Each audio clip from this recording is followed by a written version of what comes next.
자, 마음의 문으로 함께 열어가 보도록 하겠습니다. 교회의 신앙이 점점 약해지는 그런 위기 상황 가운데서 우리는 교회를 통해서 예수님을 따라 살라는 그 부르심을 기억하면서 우리가 실천하고 있는지, 그 부르심에 합당한 삶으로 우리가 실천하고 있는지, 이것을 우리가 기억해야 되겠습니다.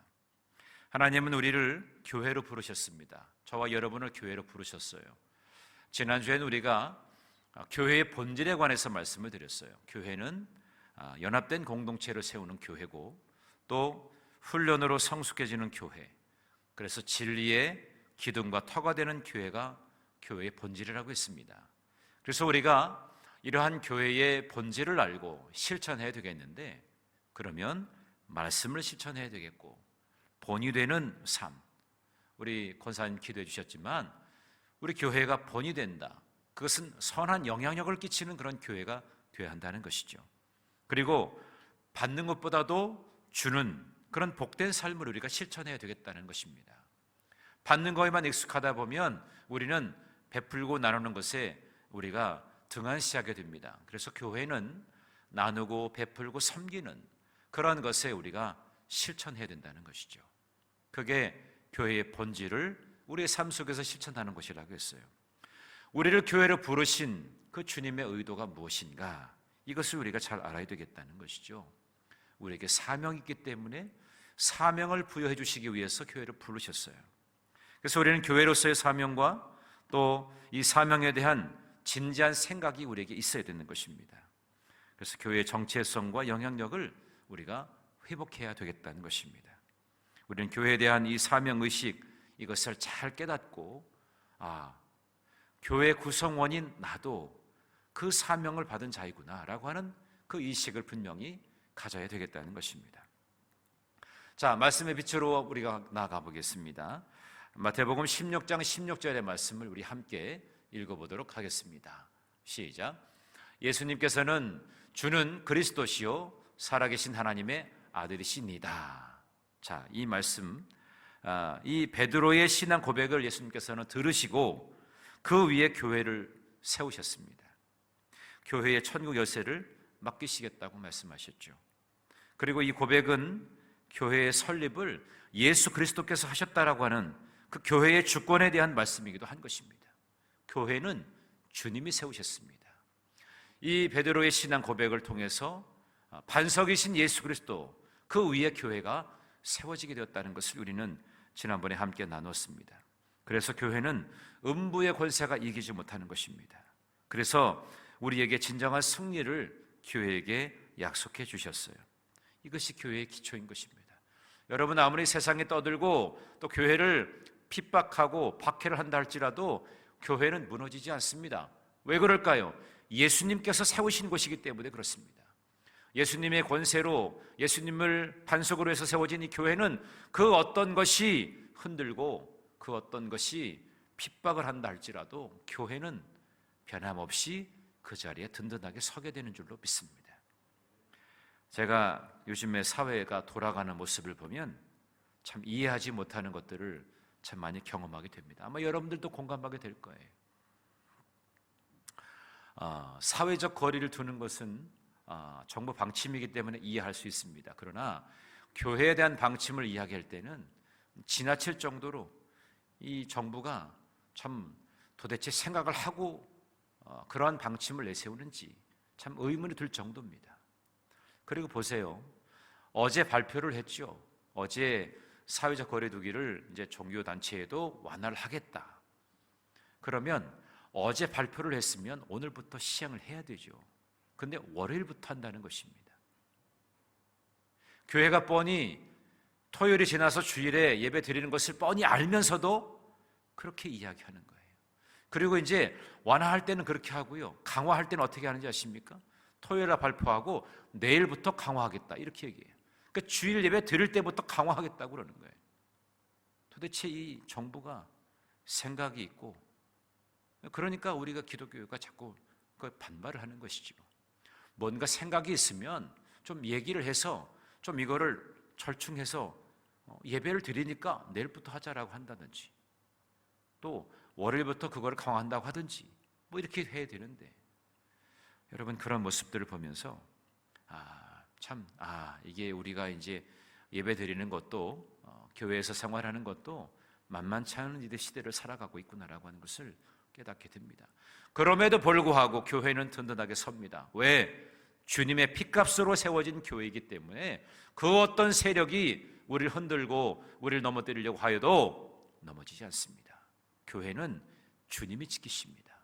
주님이 기초가 되시고 반석이시기 때문에 그 어떤 교회도 교회를 우리 주님께서 든든하게 지키실 줄로 믿습니다. 그래서 교회는 예수 그리스도에 대한 바른 신앙 고백 위에 세워지게 될 때 그 교회가 진정한 교회라고 볼 수가 있는 것입니다. 마태복음 6장 33절의 말씀을 보니까 이렇게 말씀하죠. 우리 함께 읽어봅니다. 시작. 그런즉 너희는 먼저 그의 나라와 그의 의를 구하라. 그리하면 이 모든 것을 너희에게 더하시리라. 자, 이렇게 말씀하고 있습니다. 하나님 나라는 어떻게 이루어질 수 있을까요? 예수님은 이 하나님 나라를 이 땅에 이루시기 위해서 당신의 교회를 세우셨습니다. 그래서 교회를 세우는 것은 하나님 나라를 이루는 초석이 된다고 마태복음 16장에 말씀하고 있습니다. 그런데 예수님께서 왜 제자들에게 자기를 부인하고 자기 십자가를 지라고 하는 그러한 신앙을 요구하고 계신가라고 하는 겁니다. 그냥 편안하게 신앙생활하면 되는데 왜 자기 십자가를 지고 그리고 자기를 부인하고 그렇게 신앙을 생활하는 것을 우리에게 말씀하시는가?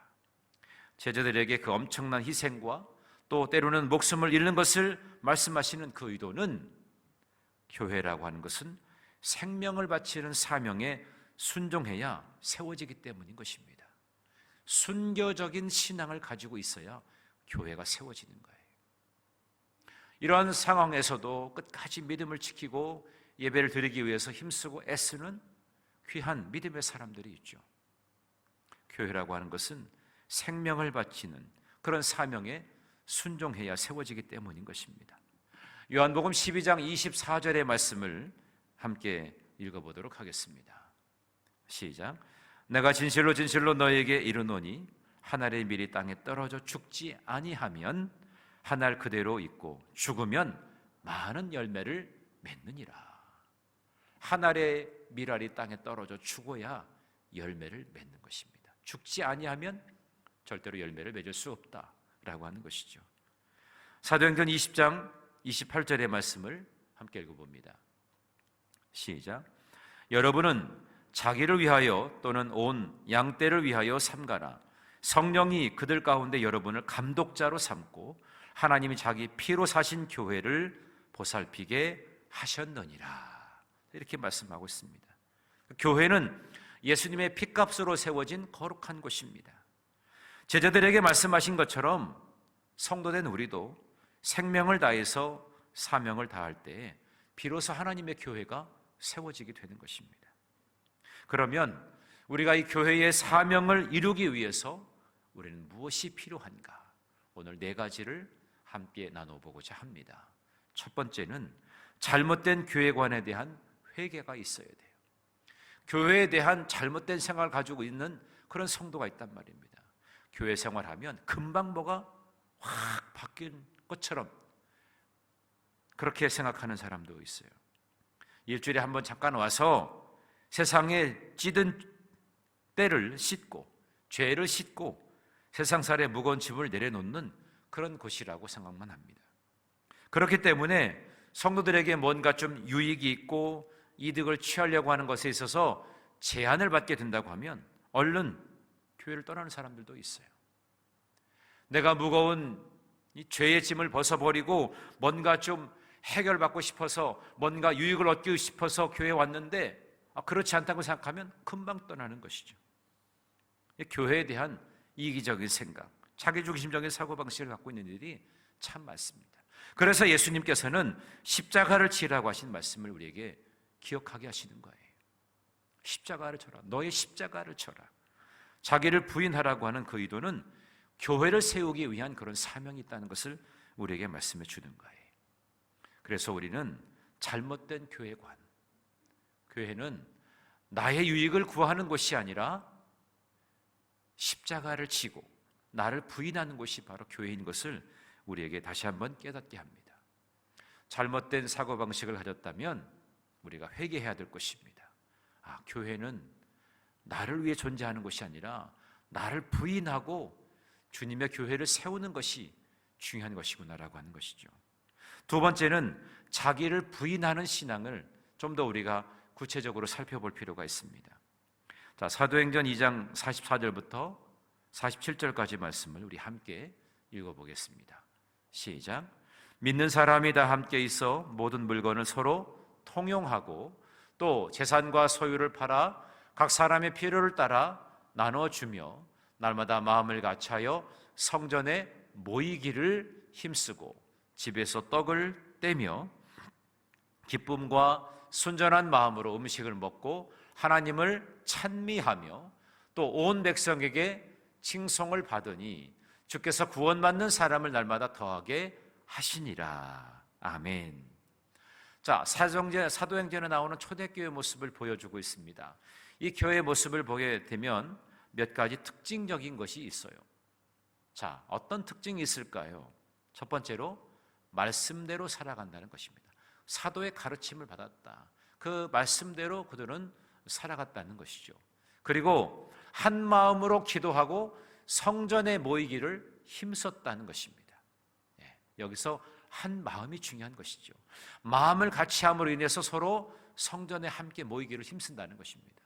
그러면서 성전과 집에서 그리스도의 교제를 나눕니다. 서로 함께 더불어서 떡을 떼면서 함께 나누는 것이죠. 또 자기의 소유를 팔아서 교회의 거룩한 가치를 위해서 드리게 됩니다. 자기 소유를 팔아 이렇게 말씀하고 있죠. 그래서 서로 나누게 되는 것입니다. 그러면서 하나님을 찬미하고 예배를 드리죠. 그러면서 세상에 선한 영향력을 주게 됩니다. 칭송을 받았다는 것이죠. 자, 여러분, 여기서 우리가 참 걸리는 부분들이 있죠. 교회가 지금 세상에 칭송을 받고 있나요? 교회에 관한 기사가 하나 나오면 여러분 댓글을 보면은 별의별 욕이 많지 않습니까? 칭송받지 못하고 있는. 근데 여러분 그것을 볼 때마다 어떤 생각을 가져야 됩니까? 저것들은 껌듯하면 교회만 뭐라고 해 라고 하는 그런 생각을 가질 때도 있지만 또 한편으로는 우리에게 어마어마한 책임이 있다라고 하는 것을 우리가 깨달아야 됩니다. 그저 욕을 하는 거에 대해서 우리가 대꾸만 하려고 하는 것이 아니라 그래 우리가 욕을 먹어도 싸지 그런 부분이 없잖아 있지 않습니까? 교회가 교회답지 않으니까 세상이 흔들어 깨우는 것이죠. 요나가 사명자 아닙니까? 사명자고 하나님의 선지자로 니느웨에 가서 복음을 전해야 되는데 자기는 그 사명을 망각하고 지금 잠에 빠져 있으니까 세상 사람들이 흔들어 깨우지 않습니까? 왜 흔들어 깨울까요? 당신이 섬기는 하나님께 기도해서 이 위기를 극복하게 해야 되지 않겠느냐? 그러면서 요나를 깨우지 않습니까?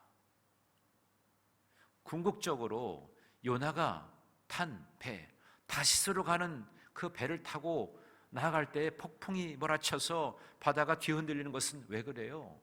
요나가 사명을 망각하고 엉뚱한 곳으로 가려고 하니까 하나님께서 그렇게 흔들어 깨우기 위해서 그에게 풍랑을 준 거 아니겠습니까?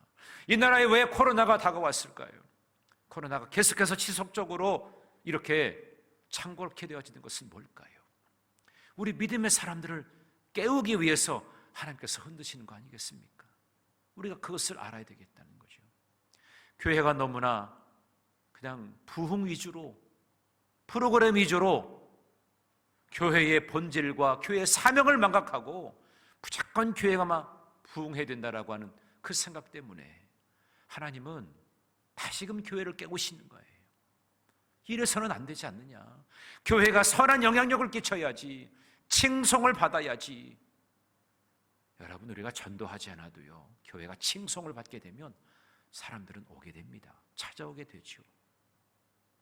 거룩한 영향력이 아닌 악한 영향력을 끼치기 때문에 결국에 사람들이 등지는 거 아니겠습니까? 세상에 선한 영향력을 끼치고 칭송받게 되면 마지막 7번째, 영혼 구원의 열매가 맺혀지게 되는 것이죠. 자연스럽게 구원받는 예수가 더하여지는 것입니다. 저는 소망합니다. 우리 교회가 목표로 두고 있는 것이 있는데 이것을 위해서 우리는 선한 영향력을 끼치는 그런 교회가 되어야 돼요. 청주에 우암동에 에덴교회가 있음으로 인해서 참 행복하다. 에덴교회가 선한 영향력을 끼쳐줘서 난 참 고맙다. 이런 이야기를 우리가 들어야 되지 않겠습니까? 그럴 때 영혼 구원의 열매를 우리가 맺을 수가 있다는 것입니다. 이 7가지 특징은 교회 성도들이 자기 부인의 삶과 자기 십자가를 지고 예수님을 따라야 된다는 것을 우리에게 의미해 주고 있는 것입니다. 교회의 사명을 이루기 위해서는 반드시 자기 십자가에 못 박는 그런 훈련, 그 관계 속에서 자기를 부인하는 훈련, 이것이 우리에게 필요하다는 것을 다시 한번 말해주고 있는 것입니다. 자, 그럼 세 번째는 뭘까요? 훈련을 통한 사명 감당입니다. 우린 교회에서 훈련을 받습니다. 다양한 이유로 훈련을 받죠. 이 훈련을 통해서 우리는 사명을 감당하는 것입니다. 우리에게 사명이 주어졌다면 이걸 감당해야 되잖아요. 감당하기 위해서는 우리가 훈련을 받아야 돼요. 요한계시록의 2장에 보면 7교회가 소개가 되고 있죠. 그 7교회의 특징을 좀 보면 이렇습니다. 첫 번째로 에베소 교회는 어떤 교회입니까? 에베소 교회는 참고 견디고 인내하는 교회였어요. 참고 견디고 인내하는 교회. 얼마나 핍박이 많았습니까? 그러나 끝까지 참고 견디는, 인내하는 교회였다는 것이죠. 또 두 번째로 서머나 교회는 환난과 궁핍이 있었지만 그러나 이 교회는 부유한 교회였습니다. 궁핍함 가운데서도 부유한 은혜를 누리고 있었던 교회가 서머나 교회였어요. 버가모 교회가 있었습니다. 죽임을 당할 때에도 믿음을 끝까지 저버리지 않은 그런 교회였습니다. 순교적 신앙을 가지고 믿음을 지킨 교회가 버가모 교회였어요. 네 번째로 두아디라 교회는 사랑과 섬김과 믿음과 인내의 교회였습니다. 그리고 빌라델비아 교회는 작은 능력을 가지고도 예수님의 그 말씀과 그 이름을 배반하지 않은 그런 교회였습니다. 그런데 라오디게아 교회는 차지도 덥지도 않아서 책망을 받은 교회였어요. 6번째, 라오디게아 교회. 그리고 마지막 7번째는 사대 교회입니다. 이 사대 교회는 살아있다 하는 이름은 가졌지만 결국에 실상은 죽은 교회라고 하는, 명목상 교회였지 살아있지 아니한 그런 교회라고 하는 것입니다. 자, 우리는 이 사실을 분명히 기억해야 됩니다. 교회는 믿음의 사람들로 인해서 다양한 훈련을 통해서 하나님이 목표로 하는 온전한 공동체를 이루게 하기 위한 그런 기관이라고 하는 것입니다. 교회는 공부하는 곳이 아니라 훈련하는 곳입니다. 공부가 어떤 지식을 전달하는 것이라고 하면 훈련이라고 하는 것은 삶을 변화시키는 거예요. 그냥 말씀을 많이 읽어가지고 많이 선포해가지고 내가 지식을 많이 쌓는 그런 것이 아니라 그 말씀이 삶 속에서 나타나고 내 삶을 변화시키는 것이 되어야 그 말씀이 살아 움직이는 것이죠. 그런 훈련이 우리에게 필요하다는 것입니다. 여러분, 우리가 선포 수련을 합니다. 수련이라고 하는 것이 훈련이잖아요. 1월부터 3월까지 3개월 동안 우리는 훈련을 합니다. 말씀을 선포하는 것에 대해서.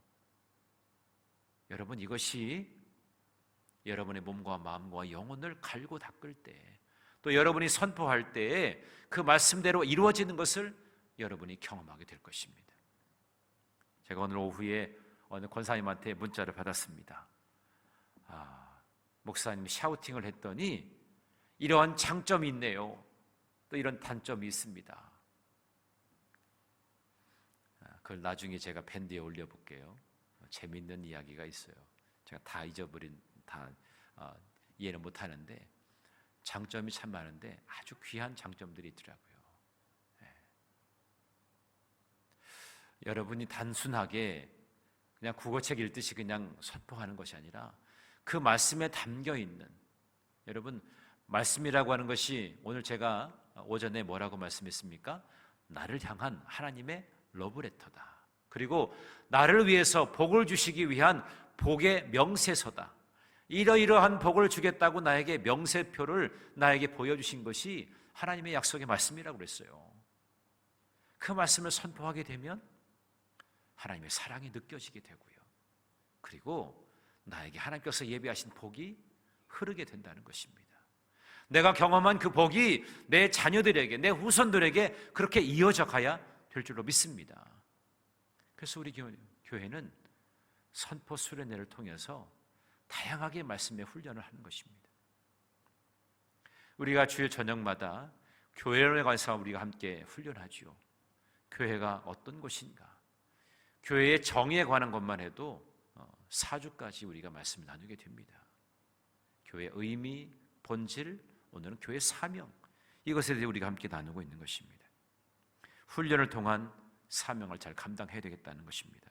마태복음 23장 11절과 12절의 말씀을 함께 읽어봅니다. 시작. 너희 중에 큰 자는 너희를 섬기는 자가 되어야 하리라. 누구든지 자기를 높이는 자는 낮아지고 자기를 낮추는 자는 높아지리라. 아멘. 우리가 신앙생활하면서 가장 어려운 것이 뭡니까? 여러분, 신앙생활하면서 뭐가 가장 어려우세요? 섬기는 것이 어렵죠. 내가 누군가를 섬긴다는 것이 사실 쉬운 것은 아닙니다.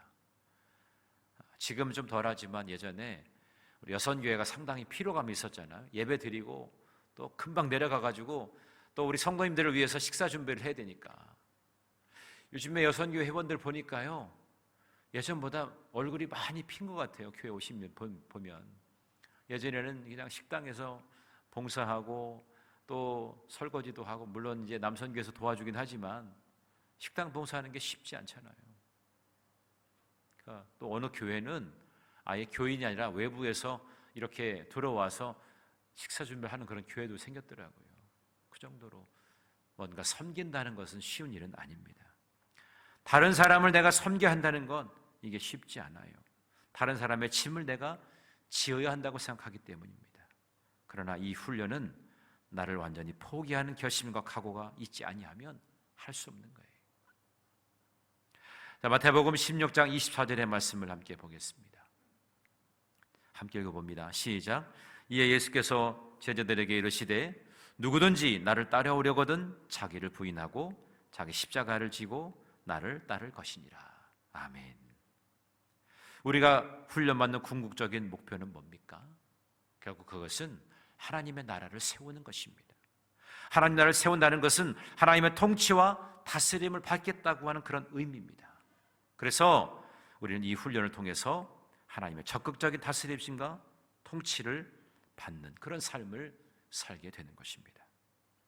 그럼 마지막 네 번째는 하나님의 관점과 사람의 관점에 분별이 있어야 되는 것입니다. 오늘 예수님은 베드로와의 대화를 통해서 하나님의 관점과 사람의 관점에 큰 차이가 있다는 것을 지적해 주고 있습니다. 세상 나라의 관점은 자기 목숨을 위해서 이기적으로 사는 것이고요, 하나님 나라의 관점은 하나님을 위해서 목숨까지도 아끼지 아니하고 사는 것을 말해줍니다. 그래서 세상 나라는 사람들의 통치를 받는 나라이고 하나님의 나라는 하나님의 통치를 받는 나라인 것입니다. 우리가 이것을 알아야 돼요. 자, 마태복음 16장 25절, 오늘 읽었던 말씀 마지막 부분입니다. 우리 함께 읽어보겠습니다. 시작. 누구든지 제 목숨을 구원하고자 하면 잃을 것이요 누구든지 나를 위하여 제 목숨을 잃으면 찾으리라. 아멘. 자, 이 말씀을 여러분 주의해 보시기 바랍니다. 자기 목숨을 구원하려고 할 때는 내가 잃고 말아요. 그러나 주님을 위해서 우리가 자기의 목숨을 내어드리고자 한다고 하면 결국 찾고 내가 사는 길이 열려지게 되는 줄로 믿습니다. 교회는 하나님 나라를 세우는 곳입니다. 그리고 하나님의 일을 하는 곳입니다. 그래서 교회에 대한 우리 믿음의 사람들의 이 책임이 바로 여기에 그 이유가 있는 것입니다. 나의 생각, 나의 사고, 나의 의식, 나의 믿음, 나의 관점이 교회를 세상 나라로 만들 수도 있고 하나님 나라를 만들 수도 있는 것입니다.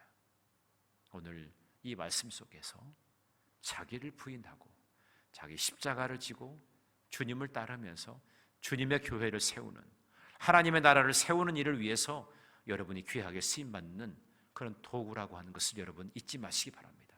그것이 우리의 사명이에요. 하나님의 나라를 세우는 일을 위해서 함께 동역하는 것, 그것이 우리의 사명인 것을 잊어버리지 마시고 이것을 위해서 철저하게 훈련받는 그런 저와 여러분이 되어야 할 줄로 믿습니다. 말씀 속에서 주님의 세미한 음성을 듣고 말씀 가운데서 나를 향하신 하나님의 특별한 계획하심이 있음을 여러분 깨달아서 오늘도 내일도 하나님의 영광을 드러내고 세상에는 선한 영향력을 끼치고 또 칭송을 받는, 그래서 거룩한 영향력을 통해서 많은 사람들이 주께로 돌아오는 그런 놀라운 일들이 일어나게 되기를 간절히 바랍니다.